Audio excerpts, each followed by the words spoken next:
Hey guys, ఈరోజు Sunday కదా, అందుకే చికెన్ తినాలనిపించింది. అందుకే చికెన్ పులావ్ చేసుకుందామని ఫిక్స్ అయిపోయా. చికెన్ పులావ్ చేస్తాను. ఆఖరికి చేయి కూడా కాల్చుకున్నాను.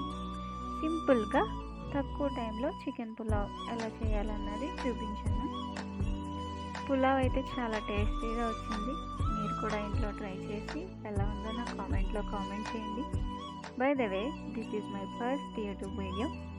ప్లీజ్ నన్ను సపోర్ట్ చేయండి. అలాగే నా ఛానల్ని సబ్స్క్రైబ్ చేసుకోండి. మీరు చేసుకొని టేస్ట్ ఎలా వచ్చిందో చెప్పడం మాత్రం మర్చిపోకండి.